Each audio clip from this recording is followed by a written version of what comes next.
Welcome everyone to our faith conversation. I'm going to turn it over to Mark, who's going to introduce our speaker this morning. Thank you, Mark.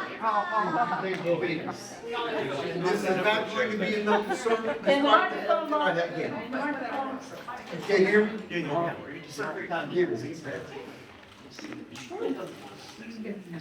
I'm going to take less than a minute to give you vouchers. I have known Heidi Worthen Gamble for 23 years. I have watched her up close and personal. And last week when I preached Spirit Motivated and Mobilized, I was talking about the personification that is before you today to bring information to you you cannot be anticipating receiving. I've observed her in mission and ministry and her work ethic for all those years. Now just listen, I'm going to say this in rapid fire. As mission catalyst and now Presbyterian Disaster Assistance LA Region Representative, this is her history. Coordinating work parties for New Orleans, Louisiana, Baton Rouge, Louisiana, since Katrina and Rita, and continuing for the Paradise Fire, for Nicaragua, to El Salvador, to Maui, to the General Assembly representing our Presbytery. She is the mission interpretation chair, and she is the one that gets up to ask for the hunger offering at every Presbyterian meeting, unless she delegates somebody to take the place when she's somewhere else doing something else. She is the coordinator for Immigration and Refugee Task Force, Homeless and Hunger Task Force, together with Amy Quigley from First Hollywood Presbyterian Church. She coordinates a Wednesday conversation, a Zoom conversation with people in Palestine and Jerusalem and others. We have had firsthand information from people on the scene with boots on the ground. And it's just a remarkable thing. She coordinates and connects pastors and congregations in the Pacific Presbytery. She works closely with the Synod of Southern California and Hawaii, and she coordinates with Habitat for Humanity Greater Los Angeles for the Presbytery bills.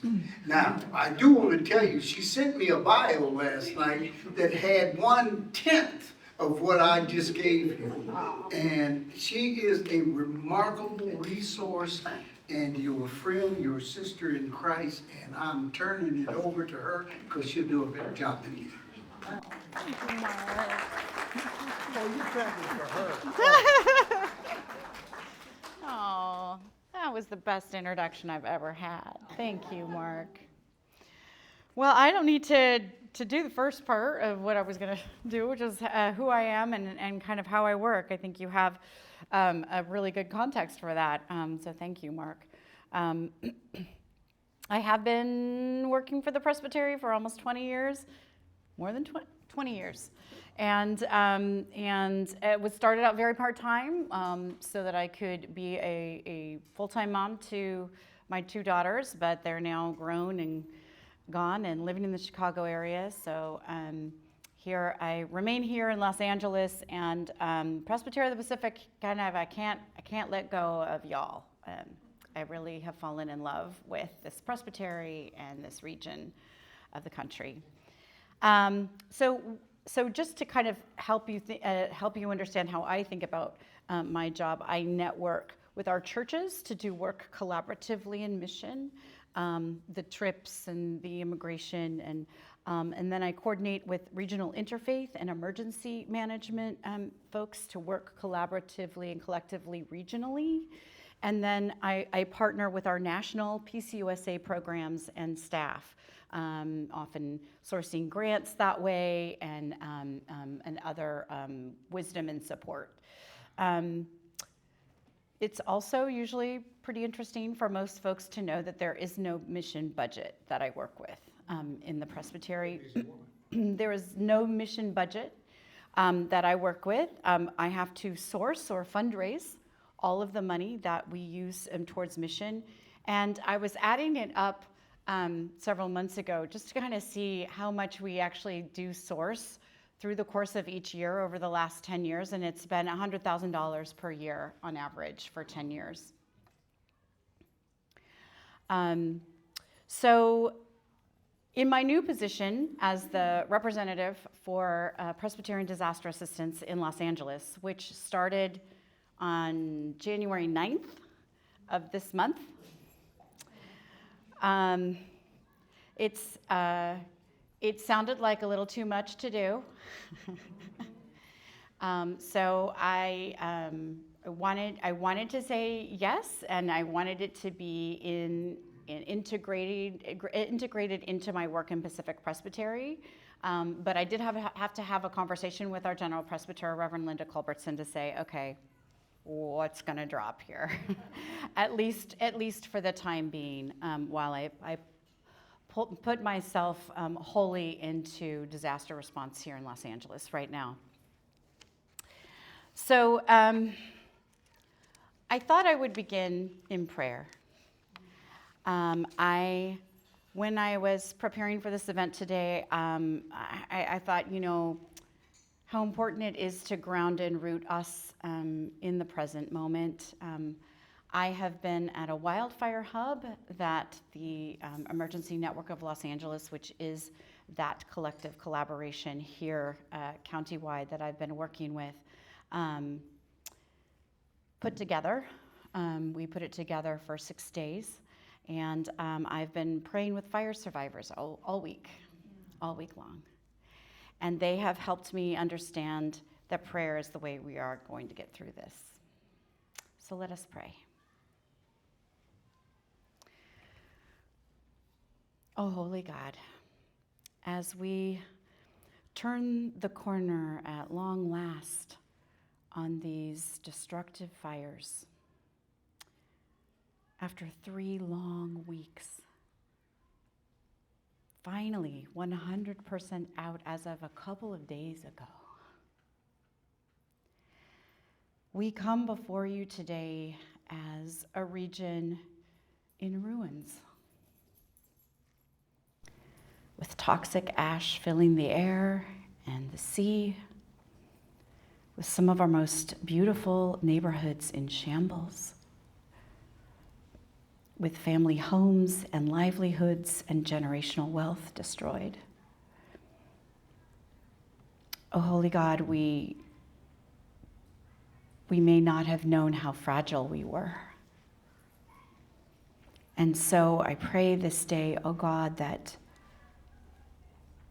you will keep us and hold us and help us to see and feel what we don't want to see and feel, even as we are in it here right now. Because the only way out is through. And oh God, I ask, will you keep us from being too busy? Too busy to see what this is. Too busy to sit with the pain of it. Too busy to feel our grief. Too busy to hear the suffering of our people. Will you keep us from being too busy, Lord? In Jesus' name we pray. Amen. So that might be counterintuitive as a prayer. And especially coming from someone like me who's been working 15-hour days probably at minimum since January 7th. But again, being with fire survivors all week and being a pastor of presence and praying with folks taught me the power of just sitting together in the devastation and bringing our grief and our pain and our hope and our love for one another to God in prayer. So first of all, I'd like to get a sense for kind of who has experienced what in the room. Again, just to ground and center us in what we have all experienced to some degree, understanding that there are many degrees of this that we've all experienced of the fires.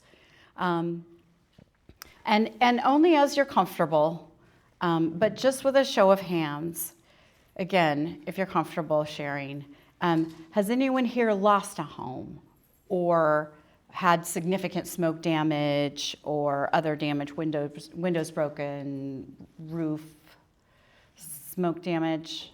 One? Yeah. So sorry for your loss. How many folks know of friends or family members who have lost homes or experienced significant damage? Yeah, I kind of thought that might be 100%. Who experienced an evacuation? Who has taken in family or friends temporarily or maybe still hosting? Yeah. Who has experienced or known of anyone to have any health-related issues from the fires yet? Anyone who has experienced a job loss that you know of, or a significant, income drop as a result of the fires? Who in this room had their ears or eyes or throats that might have been burning a little bit in the last few weeks? I did. Who in this room had a beloved restaurant or store or hiking trail or beach spot that has been affected?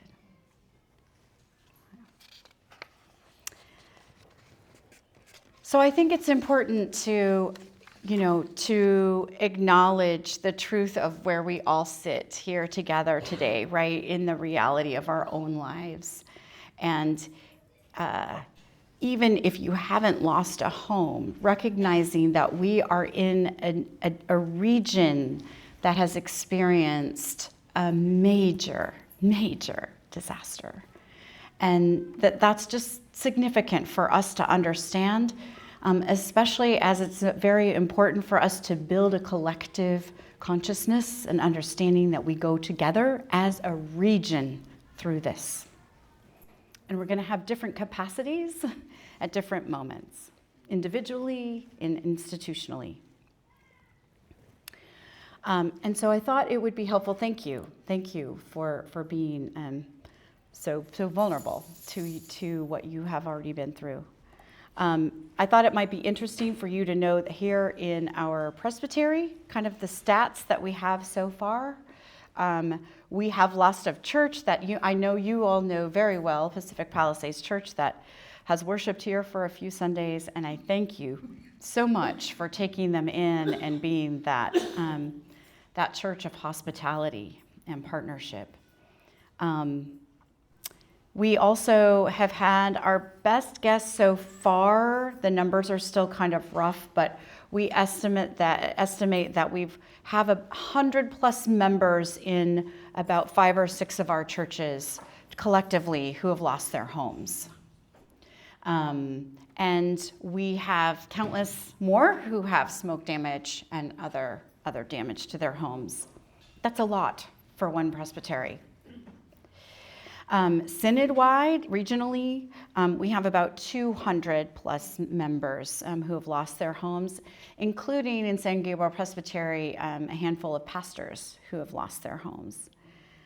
And again, countless smoke damage and other significant damage to their homes.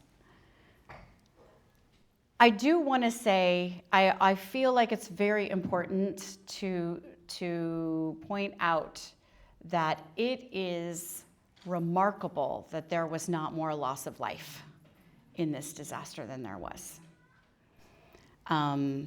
The structural damages are in the billions, headed towards the trillions of dollars, but that there is still less than 100. We're probably maybe at 50 lives lost at this point, which is which is too many. But still, it's kind of almost unheard of with a disaster of this scale to have loss of life. And I want to give that credit to our first responders and our firefighters. Their priority is life first and then property, and they did that for us in a really powerful way. I also want to say that all disaster begins and ends locally. And that may seem like a really obvious statement, but when you are a disaster zone, when you are a disaster site, the nation comes to you, especially in this one that was very high profile. The nation comes to you. State partners come to you. International partners come to you. And you need all of that help bearing down on you. However, there is also a power dynamic that happens in every disaster, where the local voice can kind of get subsumed by all of that. And I want to tell you about that so that you understand how important it is as residents of this region to have your voice, how important it is for us to take the full responsibility and the core of the responsibility of the recovery moving forward. I think it would be important for you to know how Pacific Presbyterian, how as the Presbyterian Disaster Assistance LA rep, how I enter into the collaborative work that's going on in the county. After every disaster, there is something that forms, a coalition that forms called a VOAD. Just curious to know if anyone knows what a VOAD stands for. Acronyms. Welcome to the world of acronyms, the disaster world of acronyms. Volunteers, organized, and active in disaster. And VOADs, the idea behind VOADs is that they bring in all of the first responders, government responders, faith-based, and nonprofit disaster relief organizations together to coordinate efforts. Because you don't want to duplicate efforts. You want to use your resources wisely. And yet you can imagine with hundreds, literally hundreds, of agencies and governmental organizations to coordinate, that is a mighty challenge indeed. But it's the essential work. And I want to point that out because that often gets lost in disaster relief efforts, is the absolutely fundamental importance of the collaborative effort. Collaborate, connect, coordinate, communicate. It's essential. And how well we organize collaboratively will determine how well we recover. And that is true for every region after a disaster. It's not unique to us. So Presbyterian Disaster Assistance values very much being part of the collaborative. It's built into the paradigm for how we work and how we enter in as the church, which makes us a little less sexy. And that is one of the most important things to kind of understand and to get past, I feel like, in disasters, is kind of everyone wants to be a hero, everyone wants to put their name on the disaster response. It doesn't work like that. It does not work like that. We must go together. And so we get to say, well, I did this little piece, right? I did this little part, but we did it together. And so NLA is the VOAD for Los Angeles County. And we are very unique as a county, Los Angeles County, to have a VOAD. Usually VOADs are at the state level. So after the Maui fires, for example, the Hawaii VOAD formed. It takes a little bit usually to set them up. By month 2 after the disaster, they kind of had their VOAD set up and we're starting to coordinate and collaborate. NLA is what they call a standing VOAD. So not only are we unique as a county in that we have a VOAD just to ourselves as a county, but we are bigger than most states. We are as big as the 8th largest state, population-wise, so it warrants that. But not only that, we also have what's called a standing VOAD, meaning that we have a part-time coordinator for NLA who's been working in a paid position for years as a part-time coordinator. We typically have monthly meetings, and we know each other. We got especially activated after the Woolsey fire, and there have been a number of other little emergencies here in the LA County region. There was the Franklin fire in December in Malibu, for example, that we responded to as NLA. There was the Rancho Palos Verdes landslide in August that we responded to as NLA. So kind of give you an understanding of how we work regionally and the disasters that we've been working in locally. So day 2, January 8th of the fires, we already had a VOAD in place, which is pretty remarkable. And we were able to bring in national partners immediately. FEMA at the table, right? Office of Emergency Management. And so we were able to set up disaster resource centers. They're called DRCs. Again, welcome to the world of acronyms. DRCs, disaster resource centers, that are put together by FEMA, but not exclusive to FEMA. They have all of the service providers that are really essential for disaster survivors to sign up with, all in one place, 7 days a week, 9 a.m. to 8 p.m. We have one, right now they're open indefinitely. There's one at the former Westside Pavilion, and there's one in Pasadena. They just moved to Altadena this week. And so we were able to bring that to bear to already deliver resources and support to Los Angeles, honestly, in record time. I'm realizing, though, that with these fires, it's always going to feel like too little, too late, because it's such an enormous disaster.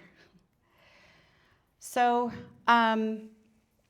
that's how we are a dues-paying member of NLA. I am a member of NLA, sit on the board, and we are trying very hard to work with all of the partners that have descended upon us to be locally, regionally led on NLA. So we put together a wildfire. Go ahead. What's NLA again for this? Sure, another acronym. Emergency Network of Los Angeles. And we actually do have our own website, and we are a nonprofit 501c3. Not all VOADs are. Sometimes they just are literally collaborations of people coming together and just meeting. But we are a nonprofit because we are a standing VOAD. All right. So we put together a disaster hub. We're going to put one on the west side, and we put one together for the Altadena residents, primarily, but not exclusively, this past week. 7 days a week, or six days in a row. We gave away air filters, PPE, food boxes, lots of free mental health resources, free counseling services. We had crisis counseling there. We had a number of agencies there, like Red Cross, like FEMA, helping folks sign up to get benefits. There are financial benefits through those nonprofits, but you have to sign up into their system. It's not cold hard cash, right? There were gift cards from a number of church-based agencies. It was quite a substantial hub. The only thing we didn't do was clothing. I'm sure you've already heard that clothing donations are not as needed now. In fact, there are probably too many clothing donations in a lot of the neighborhood hubs that started up right after the fires. So we've been doing that for six days, and they asked me to lead the spiritual and emotional care component of that. And so I organized clergy and therapists to come, and other faith leaders as well, to come and be ministers of presence to folks who are fire survivors, and to kind of help with also to be present for the emergency management folks. A couple of observations from this week that has been very, very intense.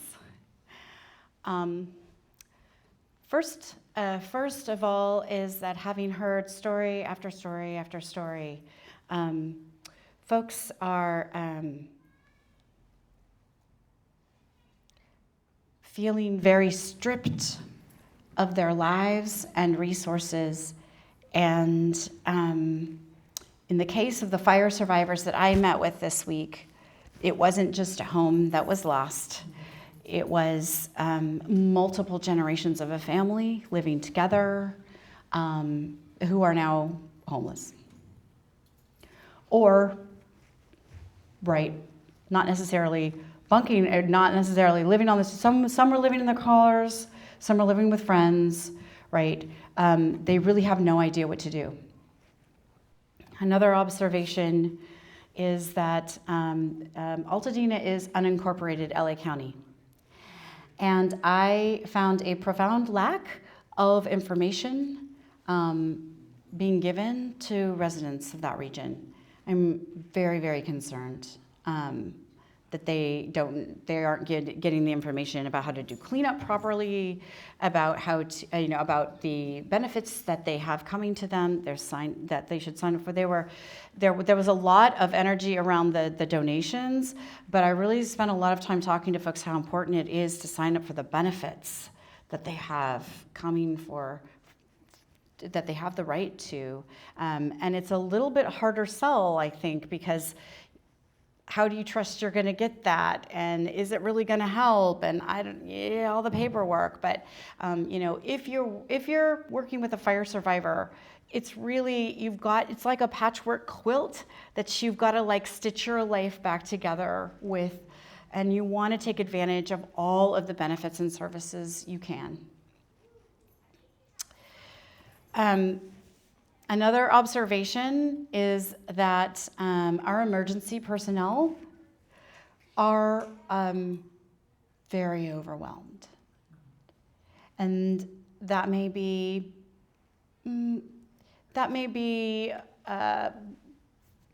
logical and something that's easy to kind of understand, but I want to give a little more depth and perspective to that, because there were California folks from other fires in California, the California VOAD folks helped us out with this wildfire hub.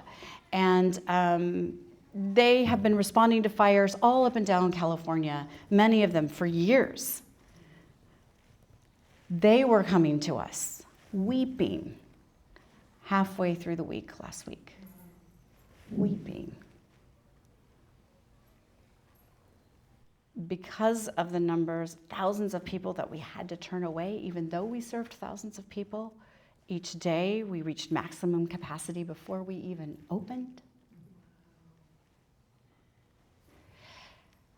And then each profile of each person had so many layers of need. And so the secondhand trauma from our emergency management folks was, I've been doing this work for years. I have all kinds of experience. I have never been this overwhelmed and discouraged and frustrated with how little I can meet the need. of this community.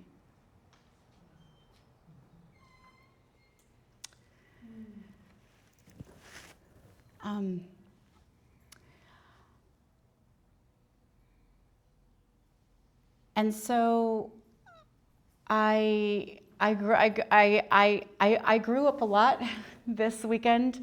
I learned a lot. There was also the crowds that were very difficult for the emergency management personnel to manage. They were trying to do it with security, and they were trying to do it with case management and kind of like systems management thinking and explaining. And if you had been waiting in line since 3 a.m. that morning, and it was 1 o'clock in the afternoon, and you were being told that you weren't going to get in,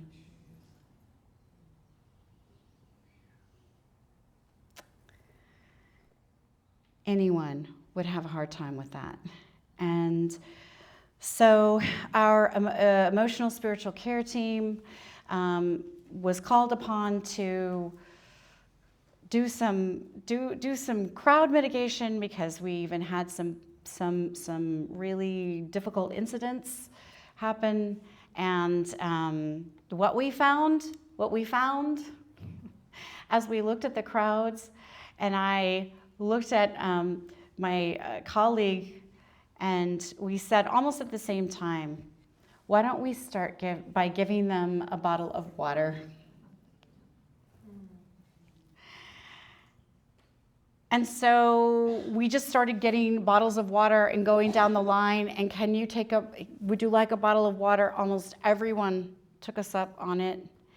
And then it was, can we stand in line if you need to go to the bathroom because you've been standing here so long? And why don't we get some chairs for the old elderly folks who have been standing here for so long? And why don't we get some bars? You probably haven't packed all the food that you've needed to wait in line for so long, right?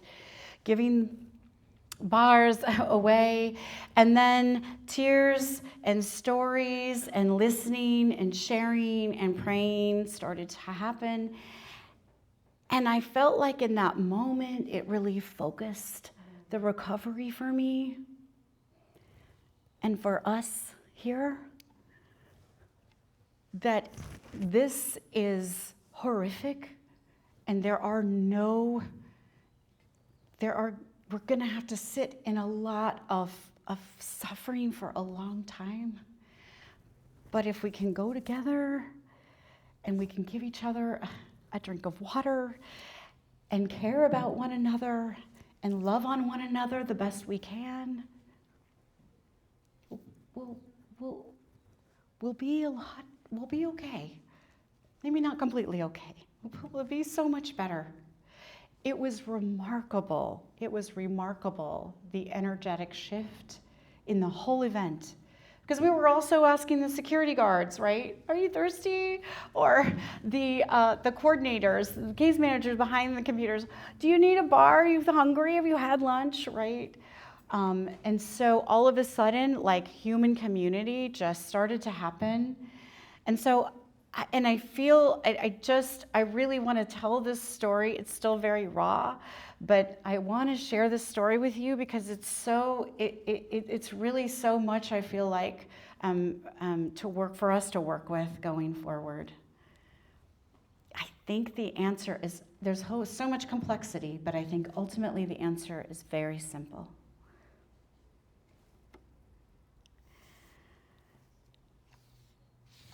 So, all disaster begins and ends locally.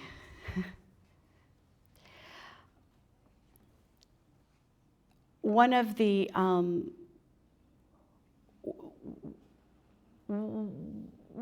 big things to understand as we as a region begin to move into kind of out of the acute phase of putting out the fires and into the first phases of developing a response, is that, a disaster response, it's ultimately not very much about donations.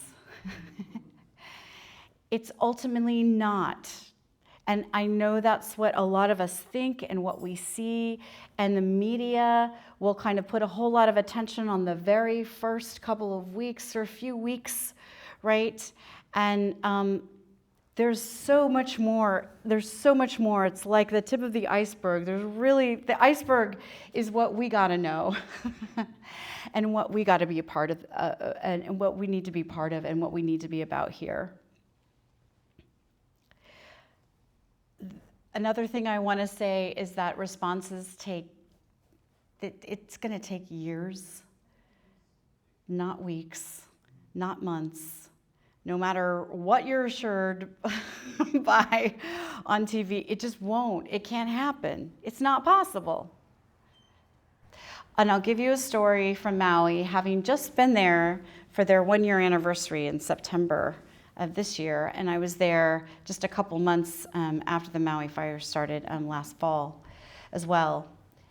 The long-term recovery group of Maui did a survey of how long it would take to rebuild Maui based on the construction personnel on the island of Maui itself. They got no outside help and just worked with the agencies with the need, with everyone rebuilding who wanted to rebuild in Maui.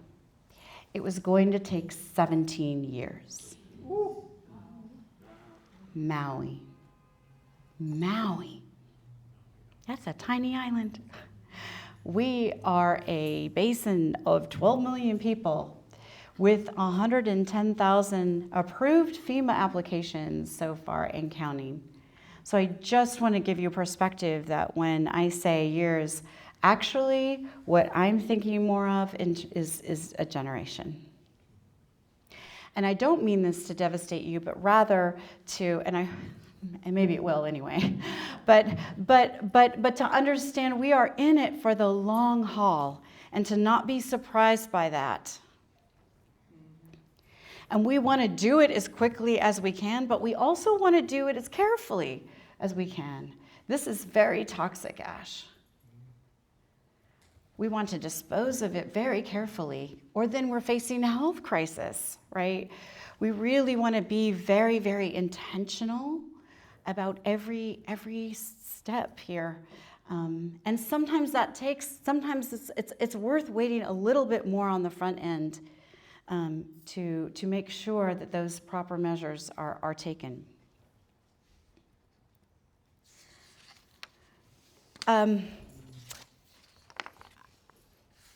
Sometimes the disaster response can be its own disaster. And by that, I just want to give you one little story, which is that from the LA fires in the hub that I was in this week, there were cleanup buckets. There were cleanup buckets offered by Church World Service.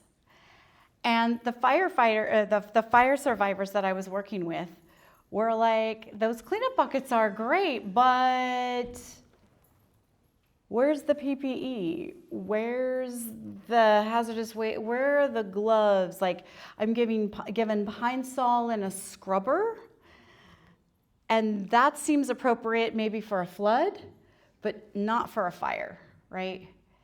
And so, again, all disaster begins and ends locally, working with providers, right, to help them make better decisions on how they can help us, and be willing to get that feedback from us is another just really important role I want to put in front of you.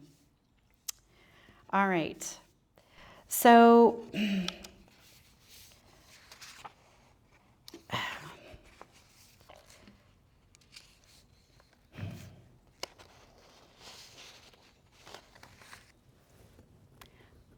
I want to end with my portion, and then there's going to be time for Q&A, and just feel free to ask me anything about anything that we've been doing in the Presbytery, about anything that around the LA fires.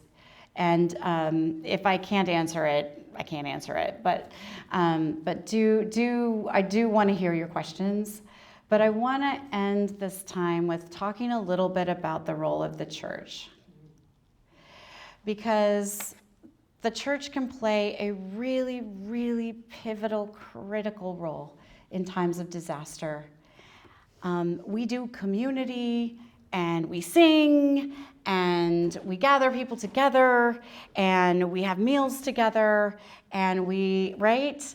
And all of those things, the more that they're learning about trauma on the brain even, right? How good these things are for us. Community heals. And we are all about community. And so I want you to lean into the gift that you are just as you are, as our, churchy, little clunky selves, right? We are such a gift to each other and to our neighborhoods. And that's another component. You are in your neighborhood, and you know your neighborhood, right? You have an expertise that you don't even know you have, probably. But you are the experts and are connected to your neighborhood. And that's a really important voice. And finally, there's so much need for the pastoral caregiving, the deacon ministry, the spiritual and emotional care that pastors, faith leaders can provide like no one else. And I also want to say, because we're Presbyterian, that's your elders, right? That is your deacons. You are also ordained to do that work.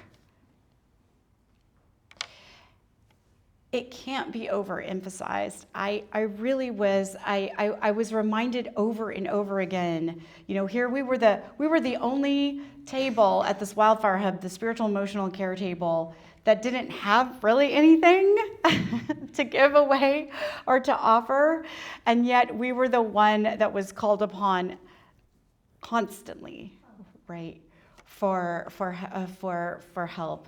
Just to sit and pray and listen and counsel and be, right? So that is the role that we can play as Christians, as faith leaders, that no one else can play. As interfaith leaders as well, it's not exclusive to the Christian witness, right? But that faith leader role it just occupies a space and is able to move through and knit community together like no other entity, really. And I wanna encourage you to think about that and look for those opportunities to be the church. We need the church to be the church. You're not a first responder. We don't need you to do that, You're not the expert nonprofit. We don't need you to do that, right? We need you to be the church. And be the church engaged, continually learning, continually reaching out and figuring it out and being in this and going together. So I think I'll end it there. I have a lot I can say, but I thank you for being here, and I really, really welcome your questions now.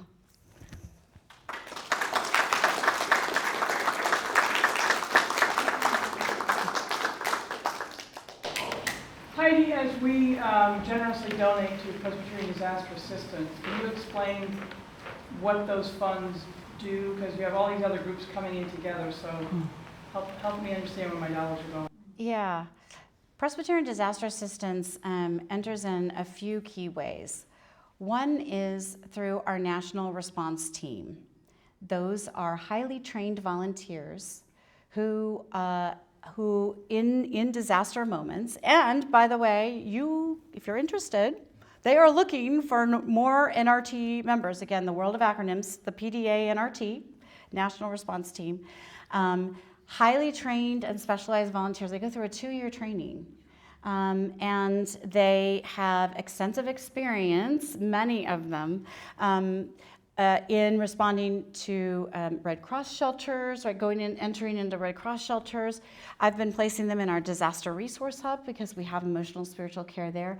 And what they offer is that listening, faith-filled ear and as well as an expertise in disaster management, right? And kind of like resources, how to help folks navigate the overwhelm of how to navigate the resources, right? So there's the PDA NRT. There's also it's called emotional spiritual care, building resilience trainings, which are for everyone. PDA has folks who have, sometimes they're an all-day long, they can be an all-day-long retreat, in-person retreat, where they bring folks out to lead those. They can be over Zoom over a lunch hour, right, to work with just your church staff, right? They're very, very highly flexible with how they help you work with your own anxiety, right? How to work with the emotional, behaviors and just the things that come along with disaster. You know, I mean, we are in these human bodies, and those are human bodies. It's not a sign of weakness, it's a sign of being human, that we need help in these moments. We all tense up. We all get sleep deprived because we're worried. We all need to learn techniques to kind of work with ourselves a little bit more proactively and intentionally. And they provide these trainings, these building resilience sessions to churches, to Presbyterian governing bodies, to emergency management folks. You can better believe that after this week, I'm going to ask for a PDA team to come in and do some emotional spiritual care with emergency management folks I've just been working with this past week, for example, right? First responders, they do it for firefighters. And it's because it's such a flexible model and it's completely free, it's very, very popular. And I have heard golden accolades of praise in with emergency management folks for what they provide that way. Also, in the form of emergency assistance. So, Presbyterian Disaster Assistance works through presbyteries because they want to be locally informed in how they respond to a disaster. And the way that works in our Presbyterian church is through presbyteries. So we have to request, they will call us and talk to presbytery staff whenever there's a disaster to assess needs. And then we request, as presbytery staff, grants from them. So they don't need to talk to me because I know what they offer. And so right away, I received an initial grant request. And the second service that Pacific Palisades had, we were able to give a gift card on behalf of the Presbyterian PDA for every member of their church. We also have a pastor's discretionary fund, which we have used after a number of disasters, but a lot in Maui. And we're going to use it a lot here. And it's seed money of Presbyterian Disaster Assistance Funds, and they'll continue to replenish it, but then we'll also have to supplement it with other funding too. But it is $500 to $1,000. It's called a pastor's discretionary fund, and it's because we don't ask for an application. We utilize the network of pastors in our presbytery to know who has the most need and who needs assistance. And we ask you as pastors to be angels in your community. And if there is a medical bill, a hotel bill, we make it very flexible. We call it emergency unmet needs because we want to be human-centered, and this is Presbyterian Disaster Assistance training. We want to be human-centered in our response. So we don't want to say that we want to just give hotel vouchers, for example. That may not be what people need most, right? We want it to be geared around the individual need. And so we've set this up so that we don't have to go through an application process. We can just reimburse by receipt when a pastor recommends someone. So that's another way in which, like, again, initially, funds happen. We can also, as the Pacific Presbytery, designate a local nonprofit for PDA emergency funds to go to that we think is especially effective. However, PDA is also long-term. So in Maui, for example, we did a lot of initial assistance grants and emergency funds, emergency unmet needs funds for the community. And I will say that a number of people have talked to us in Maui about how helpful those funds were, because it is so hard to prove your identity when everything has been burned to the ground. And you have to, prove it a bunch of times, and you have to prove it to a bunch of agencies, right? Whereas they just go to our pastor and we're able to reimburse. So that's just like another example of like how these funds are actually very highly useful, even though it may not kind of, if you see it on the ground, you see how helpful they are. But in Maui for the long term, we have, just after my trip in September, discerned that the long-term recovery there really needs nonprofit builds, right? And there's no place to put volunteers affordably. So what we discerned was with Habitat Maui, that we would put PDA funding into building volunteer housing. And so volunteer housing is currently being built with PDA funds right now in Maui. It should be done by June. And then they will be able to receive volunteers, and we'll be able to rebuild not only the 10 Habitat homes that burned down there in Lahaina, but also for the community. Also with the long-term recovery group, they were having trouble sourcing funds for a volunteer coordinator. And they want to really invest in volunteer coordinators because they know they're going to need a lot of these nonprofit builds and groups to come in. So another key component of our funding is, again, funding at almost 100% the volunteer coordinator for the long-term recovery. Thank you, very helpful. Any other questions? I want to say one, thank you so much for taking the time to be here and for all you're doing.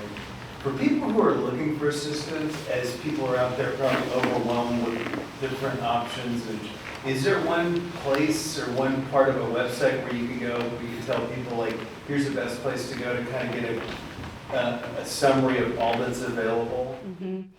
Yeah, well, my posts, which your pastors should be receiving if you're not.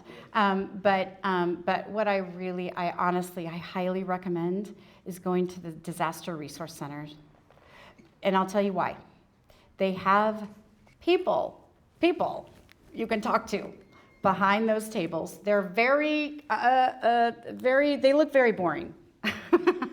It's just a bunch of different agencies behind tables. It looks like nothing, but instead of going to a website or calling FEMA, like, you're talking to someone from FEMA on staff right behind the table, right there, right? And you can apply right there with them right there, right? Helping guide you, apply, right? So it's just an opportunity. They're not going to be around for very long. So right now, they're 7 days a week. And you have to kind of work with disaster survivors to value kind of what that is, kind of work with it, because it's a pain. And it takes a few days. I even recommend doing it in like a couple of hours at a time over a few days to just kind of get a real sense of what all agencies are there and, kind of how it all works. But that's the one-stop place that has all the major players there. Thanks. And Becky. Thank you, Heidi. This was excellent. I think I picked up your brochure that you have on the power of presence when you were here for another event. Yeah. And I think that would be really helpful to people to circulate that if possible. Yeah. Because it's really a good way to know how to be present for someone in crisis. This question is, does NLA need something directed to NLA as opposed to other agencies that we might be donating to? I'm a little confused about that because of the interagency collaboration and knowing that's a 501c3. Right, which just means we have an organizer. We don't manage donations. So that organizer is someone who just brings us all together, just coordinates the calls, coordinates, the follow-up from the calls, right? And that's all that is. We do not coordinate donations. That is for other agencies. And then second question is, given the misinformation that's out there, what is NLA or any VOAD able to do to counter misinformation, both in the media and word of mouth? And how do we deal with that? Well, I will say that I have become the reverend that always is asking questions on NLA. I'm like, I have a question. I was very dismayed by the lack of information getting out about the importance of PPE, for example. People were like going into the ash, and county and city leaders were like walking around the burn zones, without any masks or gloves or anything, right? Media, and so we've had some pretty hot discussions for a couple of days. The Office of Emergency Management for LA County, I think, is going to be honestly your best go-to for a whole lot of information. I think we have to think locally. And even more so now with the instability in the federal government, that we really have to look to our local partners. But we have a good Department of Emergency Management in LA County. There's some really good people there, and there was kind of a lot of defensiveness, and but again, I'm the reverend who gets to just kind of keep needling people, I guess, and so they ultimately, it came to like they were going to level it up, their communication. They were going to think about how to put it before mayors, and I don't think they've been successful in that, but even to just heighten up in their own networks, and level it up to a higher state of emergency came out of our discussion. That's where that's where it happens or it doesn't. So that's not a great answer to your question, but I feel like that is one of the most important things after every disaster is information, getting access to good information.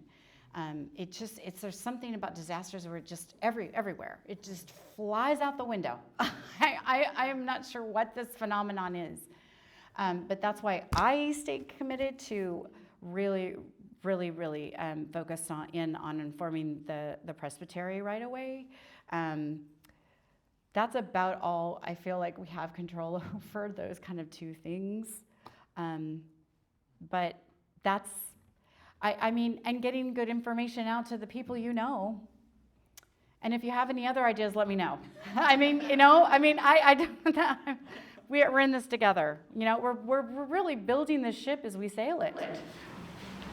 Lou, probably last question for Lou. Yeah. They're just fascinating, fabulous information. I just wanted to ask if you knew if there's any coordination on the donations. And what I mean is, there's the $100,000 that Magic Johnson and Wasserman and all those have done. And that's one name, one fund. Then there's, the music industry had to do its 60 million, 100 million over here. Meanwhile, the California Community Foundation was raising money. Right. And it's like, if I'm a homeowner Do I go to all of them? I mean, is there any coordination? Because if you're a donor out here, it's kind of like, oh my gosh. Yeah. I know everybody's trying to become the hero. There you go. But if you're a homeowner, how do you direct these people? To what fund? What, I mean, are they going to coordinate like you all have coordinated? Well, fire survivors are pretty frustrated right now. I can tell you that definitively. I mean, and understandably so, especially for those who don't have insurance. If you have insurance, and it depends on how good your insurance is, but insurance can really guide a lot for you.